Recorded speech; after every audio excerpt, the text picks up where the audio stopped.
কওঁতাজনে সুন্দৰ কথা কৈ গৈছে। অভিমানে কয় মোক কাৰোৰে আৱশ্যক নাই, কিন্তু অনুভৱে কয় সময়তে এটুকুৰা মাটিৰো আৱশ্যক হ'ব। আৰু এটা সুন্দৰ ষ্টৰীৰ সৈতে মই পলাশজ্যোতি খাওঁ। আহক দেৰি নকৰোঁ, ষ্টৰীলৈ যাওঁ। এই ষ্টৰীটো এজন যুৱকৰ, আৰু সেই যুৱকজন এজন মহাজনৰ তাত কাম কৰিছিল, কিন্তু মহাজনে তেওঁক কামৰ পৰা উলিয়াই দিলে। আৰু যেতিয়া তেওঁক মহাজনে কামৰ পৰা উলিয়াই দিলে, দুখ মনেৰে খুব দুখ কৰি তেওঁ ৰাস্তা দি গৈ আছিল। আৰু ৰাস্তা দি গৈ গৈ তেওঁ চিন্তা কৰিছিলে যে মই আৰু এটা কাম বিচাৰিব লাগিব, আমুক তামুক বিভিন্ন ধৰণৰ চিন্তা কৰি তেওঁ গৈ আছিল। তেনেকুৱাতে পিছফালৰ পৰা মাত এটা শুনা পালে যে এইখন গাঁৱত কোনোবা মজদুৰ পোৱা যাব নেকি, কোনোবা কাম কৰা মানুহ পোৱা যাব নেকি। তেতিয়া যুৱকজনে ঘূৰি পেলাই চাই দেখে এজন বৃদ্ধ লোকে 3টা বেগ লৈ পেলাই আহি আছে। যুৱকজন তেওঁৰ ওচৰলৈ গ'ল। যুৱকজন ওচৰলৈ গৈ পেলাই সুধিলেগৈ যে মহাশয়, কি হৈছে, আপোনাৰ কিবা সহায় কৰিব লাগিব নেকি, কিবা আৱশ্যক হৈছে নেকি। তেতিয়া বৃদ্ধ লোকজনে ক'লে যে বোপা, মই সেইখন গাঁৱলৈ, ইয়াৰ পিছৰ গাঁওখনলৈ মই যাম, আৰু যাবৰ কাৰণে মোৰ বহুত অসুবিধা হৈছে, কাৰণ মোৰ হাতত 3টা বেগ আছে। গতিকে তাৰে এটা বেগ যদি কোনোবাই মোৰ দাঙি লৈ যায়, সেইখন গাঁৱলৈকে থৈ আহে, তেতিয়াহ'লে মই তেওঁক 3টা সোণৰ মুদ্ৰা দিম। তেতিয়া যুৱকজনে ভাবিলে যে এইটোতো বহুত ধুনীয়া অফাৰ, বহুত ভাল কথা, তো এইটো ময়ে কৰিব পাৰোঁ। লগালগ ক'লে যে চিন্তা নকৰিব, ঠিক আছে দিয়ক, ময়ে আপোনাৰ বেগটো সেইখন গাঁৱলৈকে থৈ আহিম। তেতিয়া যুৱকজনৰ হাতত বেগটো তুলি দিলে আৰু আগুৱালে। গৈ আছে, গৈ গৈ গৈ গৈ বাৰে বাৰে বৃদ্ধ লোকজনে তেওঁৰ ফালে চাই যায়। আৰু তেওঁৰো অলপ সন্দেহ হ'ল, যুৱকজনৰো সন্দেহ হ'ল যে কিয় বাৰে বাৰে চাইছে, বেগটোৰ কাৰণে, বেগটো লৈ যাম বুলি ভাবিছে নেকি। তেতিয়া যুৱকজনে তেওঁক ক'লে যে মহাশয়, আপুনি যে মোক বাৰে বাৰে চাই আহি আছে, আপুনি কি মোক অবিশ্বাস কৰিছে নেকি, এই বেগটোত আচলতে আছে কি আপোনাৰ। তেতিয়া বৃদ্ধ লোকজনে ক'লে যে সেই বেগটোত তামৰ মুদ্ৰা আছে, মোৰ সেইকাৰণে মই চাই আহিছোঁ। তেতিয়া যুৱকজনে ক'লে আপুনি চিন্তা কৰিব নালাগে, মই তেনেকুৱা নহয়, মই আপোনাৰ লগতে গৈ থাকিম। তেনেকৈ আগুৱাই গৈ আছে, গৈ গৈ গৈ গৈ গৈ এখন নদী পালেগৈ। যেতিয়া নদীখন পালে, তেতিয়া যুৱকজন নদীত আগুৱাই যাবলৈ ধৰিলে, কিন্তু বৃদ্ধ লোকজন ৰখি দিলে। বৃদ্ধ লোকজন ৰখি দিয়াৰ লগে লগে যুৱকজনে সুধিলে যে মহাশয়, আপুনি আকৌ ৰখি দিলে, কথাটো কি। তেতিয়া বৃদ্ধ লোকজনে ক'লে যে এই নদীখন পাৰ কৰা মোৰ সম্ভৱ নহয় এই 2টা বেগ লৈ পেলাই। যদি এই 2টা বেগ লৈ পেলাই মই নদীখন পাৰ কৰিবলৈ চেষ্টা কৰোঁ, তো মই উটি যোৱাত ভয় আছে। গতিকে বেয়া নোপোৱা যদি ইয়াৰে আৰু এটা বেগ তুলি ল'বা নেকি। যদি তুমি এই আৰু এটা বেগ তুলি লোৱা, তেতিয়াহ'লে মই আৰু 3টা সোণৰ মুদ্ৰা তোমাক দিম। যুৱকজনে ভাবিলে ঠিকে আছে, দিয়ক, মই তুলি ল'ম। তেনেকৈ কৈ বৃদ্ধ লোকজনৰ পৰা আৰু এটা বেগ লৈ ল'লে। সেই বেগটো ইটো বেগতকৈ অলপ গধুৰ কম আছিলে। ইটো বেগ যথেষ্ট গধুৰ আছিলে, কিন্তু তাতকৈ ইটো গধুৰটো অলপ কম আছে। তাৰপিছত গৈ আছে, নদীখন পাৰ কৰি গৈ আছে, আগুৱাই গৈ আছে, গৈ গৈ বাৰে বাৰে বৃদ্ধ লোকজনে তেওঁক লক্ষ্য কৰে, বাৰে বাৰে তেওঁৰ ফালে চাই যায়। তেতিয়া যুৱকজনৰ আৰু বেছি বেয়া লাগিলে, বহুত বেয়া লাগিলে, যে 2টা বেগ লৈ গৈ আছোঁ, এই বেগতনো কি আছে, তো মোক ইমান কিয় চাই আছে, মই কি বেগটো লৈ পেলাই যাম নেকি। তেতিয়া যুৱকজনে আকৌ ক'লে যে মহাশয়, আপুনি যে মোক বাৰে বাৰে চাই আহিছে, আপুনি কি মোক বহুত অবিশ্বাস ভাবিছে নেকি, মোক অবিশ্বাসী বুলি ভাবিছে নেকি। মই সততাত কাম কৰাৰ ল'ৰা, আৰু সততাত কাম কৰাৰ বাবেই আজি মোক মহাজনে কামৰ পৰা উলিয়াই দিছে। কাৰণ মহাজনে মোক এটা অহিত কাম কৰিবলৈ দিছিলে, মোক এটা বেয়া কাম কৰিবলৈ দিছিলে, মোক 2 নম্বৰী কৰিবলৈ দিছিলে, মোক ঘাটালা কৰিবলৈ দিছিলে, কিন্তু মই নকৰোঁ বুলি কোৱা কাৰণে মোক মহাজনে সেই কামৰ পৰা উলিয়াই দিলে। গতিকে মোৰ সততাৰ বাবে, মোৰ ভাল কৰ্মৰ কাৰণে, মোৰ চিন্তাধাৰা ভাল হোৱাৰ বাবে মোক সেই কামৰ পৰা উলিয়াই দিলে, সেই কাম হেৰুৱাবলগীয়া হ'ল। আৰু আপুনি মোক এই 2টা বেগৰ কাৰণে চিন্তা কৰিছে। সেই বুলি কৈ যুৱকজনে সুধিলে যে আপুনি কওকচোন, এই বেগটোতনো কি আছে। তেতিয়া বৃদ্ধ লোকজনে ক'লে, এই বেগটোত মোৰ ৰূপৰ মুদ্ৰা আছে আৰু মই সেইকাৰণে চাই আহিছিলোঁ, বেয়া নাপাবা। সেই বুলি কৈ পেলাই দুয়ো আকৌ আগুৱালে। আগুৱাই গৈ গৈ গৈ গৈ গৈ গৈ এখন পাহাৰ পালেগৈ। আৰু সেই পাহাৰখন পাৰ কৰিলে এখন গাঁও পাব। সেই গাঁওখনলৈকে বৃদ্ধ লোকজন যাব। গতিকে গন্তব্য স্থান পোৱাৰ আগতে সেই পাহাৰখন পাৰ কৰিব লাগিব। তো বৃদ্ধ লোকজনে ৰখি দিলে। ৰখি দিয়া দেখি যুৱকজনে আকৌ সুধিলে যে আপুনি আকৌ ৰখি দিলে, বোলে এই বয়সত মই এই পাহাৰখন অকলে বগোৱাই কঠিন হ'ব, কিন্তু এতিয়া মোৰ ওচৰত আৰু এটা বেগ আছে, গতিকে এই বেগটো লৈ পেলাই মই কেনেকৈ বগাই যাম সেইটোৱে চিন্তা কৰিছোঁ। যদি তুমি বেয়া নোপোৱা, মোৰ এই বেগটো তুমি তুলি ল'লে মই আৰু 3টা সোণৰ মুদ্ৰা তোমাক দিম। যুৱকজনে ক'লে, একো নাই, চিন্তা কৰিব নালাগে, দিয়ক। মনতে সুখীও হ'ল যুৱকজনে। লৈ আৰু এটা বেগ তুলি ল'লে। সেই বেগটো সৰু আছিলে আৰু ইমান গধুৰ নাছিলে। তো তুলি লৈ আগুৱাই গৈ আছে। গৈ গৈ গৈ গৈ গৈ বৃদ্ধ লোকজন লাহে লাহে যায়, পিছুৱাই যায়। আৰু এবাৰ যুৱকজনে ঘূৰি পেলাই সুধিলে যে আপুনি আহিব পৰা নাই নেকি?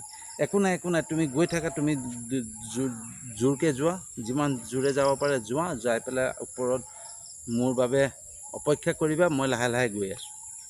যুৱকজনো লৰালৰিকৈ ওপৰলৈ গ'ল। গৈ গৈ গৈ গৈ তেতিয়া তেওঁৰ মনলৈ কিছুমান বেয়া ভাৱ আহিল। আৰু বেয়া ভাৱ অহাৰ লগে লগে তেওঁৰ মনলৈ আহিলে যে এই বেগটোত এটাত তামৰ মুদ্ৰা আছে, এটা ৰূপৰ মুদ্ৰা, ইটো যে কি নহওক সোণৰ মুদ্ৰাই হ'ব চাগে, কিবা এটাতো আছে। গতিকে এই বেগকেইটা যদি লৈ পেলাই মই পলাই যাওঁ, তেতিয়াহ'লে বৃদ্ধইটো মোক ধৰিবও নোৱাৰিব। এই পাহাৰত তেওঁ মোক খেদি ধৰিবলৈ সম্ভৱো নহয়। গতিকে মই যদি পলাই যাওঁ, তেওঁ একো কৰিব নোৱাৰিব। সেই বুলি চিন্তা কৰি কৰি তেওঁৰ মনলৈ সেই বাৰে বাৰে সেই বেয়া চিন্তাবিলাক আহিবলৈ ধৰিলে। আৰু অৱশেষত সেই 3টা বেগ লৈ পেলাই যুৱকজন দৌৰিবলৈ ধৰিলে। আৰু দৌৰি দৌৰি দৌৰি গৈ চিধাই যুৱকজনৰ ঘৰৰ মুখত থিয় হ'ল। আৰু ঘৰৰ ভিতৰলৈ গৈ পেলাই যুৱকজনে প্ৰথম ডাঙৰ 3টা বেগ ল'লে। 3টা বেগ লৈ পেলাই ভাবিলে যে এইটোত ডাঙৰটোতো তামৰ মুদ্ৰা আছে, তাতকৈ সৰুটোত ৰূপৰ মুদ্ৰা আছে, আৰু একেবাৰে সৰুটোত যেনে নহ'লেও ইয়াত সোণৰ মুদ্ৰাই হ'ব লাগিব। গতিকে তেওঁ প্ৰথমতে ডাঙৰ বেগটো খুলিলে। ডাঙৰ বেগটো যেতিয়া খুলিলে, তাত দেখিলে গোটেই শিল, গোটেই শিলেৰে ভৰ্তি আছিলে। আৰু শিলেৰে ৱেটটো বঢ়াই থৈছিলে, বহুত ৱেট আছিলে। তাতকৈ অলপ ৱেট কম সৰুটো আছিল, পিছৰ বেগটো আছিলে। সেইটো খুলি চালে, তাতো শিল। তাত ৱেটটো অলপ কম আছিলে, কিন্তু শিলেই আছিল। সেইটো খোলাৰ পিছত সৰু বেগটো যেতিয়া খুলিলে, সেইটোতো দেখিলে তাতো সোণ চোন একো নাই, তাতো শিলেই ওলাল। তেতিয়া যুৱকজনে ভাবিলে, এই বুঢ়া লোকজনে, বৃদ্ধ লোকজনে মোক কিয় এনেকৈ ঠগিলে, কিয় মোক এনেকুৱা কৰিলে? তেওঁতো ইটোত মানে তামৰ মুদ্ৰা, ৰূপৰ মুদ্ৰা আছে বুলি কৈছিলে, কিন্তু এইকেইটাতো নোলালে, এইটোতো একো নোলালে। বৃদ্ধই মোক এনেকুৱা কৰিলে কিয়? সেই বুলি কৈ তেতিয়া সৰু বেগটো শিলবিলাক খুচৰি আছিলে। খুচৰি থাকোঁতে তাত এখন পত্ৰ পালে, এখন চিঠি পালে। সেই চিঠিখন তেওঁ মেলি পেলাই, খুলি পেলাই পঢ়ি চালে। আৰু পঢ়ি পেলাই পালে যে বোপা, মই এইখন দেশৰে ৰজা হয়, মই এইখন ৰাজ্যৰে ৰজা, আৰু মোৰ কোনো সন্তান নাই। আৰু মই সন্তানহীন হোৱাৰ বাবে মই এজন উত্তৰাধিকাৰী বিচাৰি আছোঁ, যি মোৰ ৰাজ্যৰ মোৰ পিছত ৰজা হ'ব পাৰে। আৰু সেইবাবে মই এজন বিশ্বাসী সততা মানুহ বিচাৰি ফুৰিছোঁ, এজন সততাৰ যুৱক বিচাৰি ফুৰিছোঁ। কিন্তু তোমাক মই সেই গোটেইখিনি বেগ, 3টা বেগ তোমাৰ হাতত তুলি দিলোঁ, কিন্তু তুমি মোৰ সেই বিশ্বাসটো ৰাখিব নোৱাৰিলা। তুমি মোক ঠগৰামি কৰি মোৰ ওচৰৰ পৰা আঁতৰি গ'লা, মোৰ পৰা পলাই গ'লা। গতিকে তুমি সেই মোৰ উত্তৰাধিকাৰী হোৱা, মোৰ ৰাজ্যৰ ৰজা হোৱাৰ সকলোখিনি বিশ্বাস হেৰুৱাই পেলালা। যেতিয়া সেই পত্ৰখিনি পঢ়িলে, যুৱকজনে একদম আচৰিত হৈ গ'ল। আচৰিত হৈ বুকু ফিন্দাই ফিন্দাই কান্দিবলৈ ধৰিলে। যে মই এয়া কি কৰিলোঁ।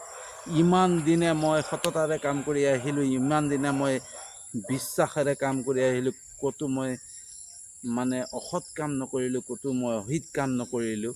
কিন্তু আজি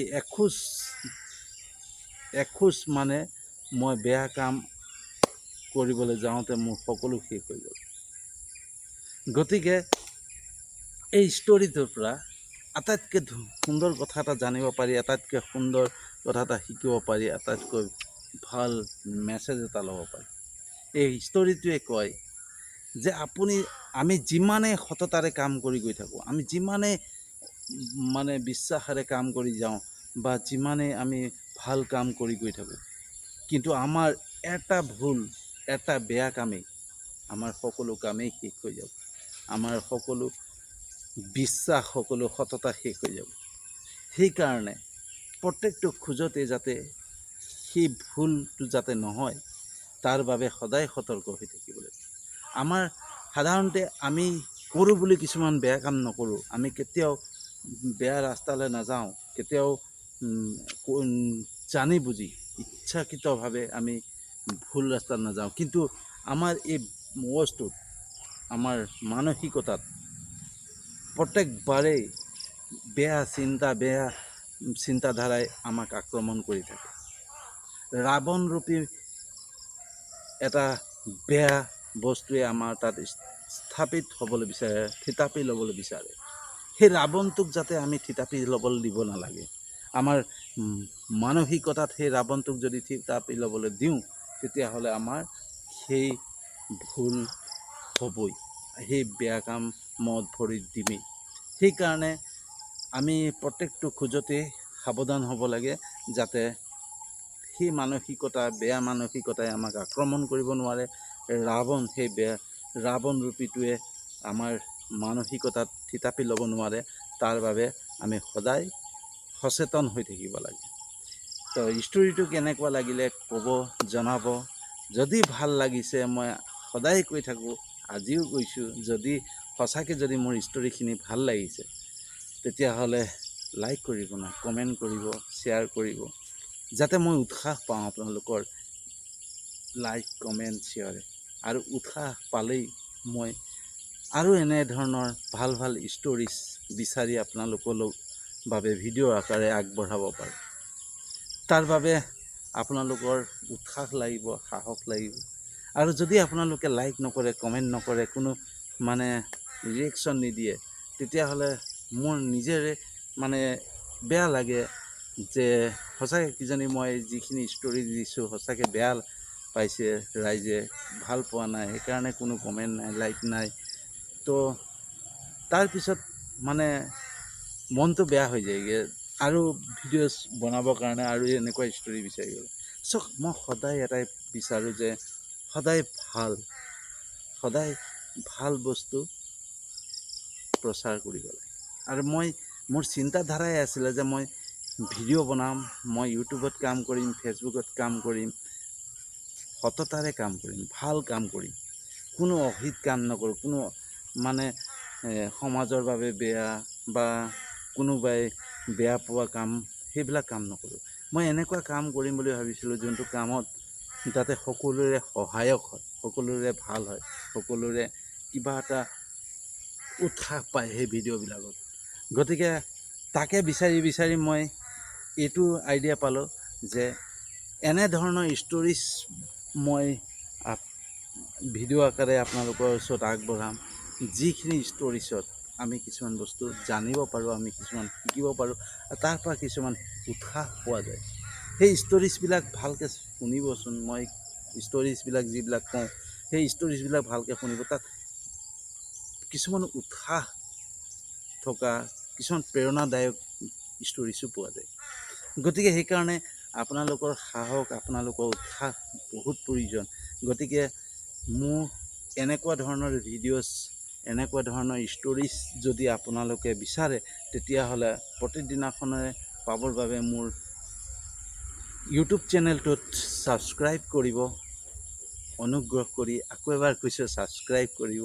আৰু মোৰ ফেচবুক পেজটোত, মোৰ যোনটো ফেচবুক পেজ আছে, তাতো মোক ফ'ল' কৰি দিব আৰু তেতিয়াই আপোনালোকে সদায় এনেধৰণৰ ষ্টৰিজ মানে এনেধৰণৰ কিবা জানিব পৰা ষ্টৰিজ সদায় পাব। তো ইয়াকে কৈ আজিৰ ষ্টৰি সমাপ্ত কৰিছোঁ, আজিৰ ভিডিঅ' সমাপ্ত কৰিছোঁ। আৰু এটা নতুন ষ্টৰি লৈ পেলাই আকৌ হাজিৰ হ'ম মই পলাশ।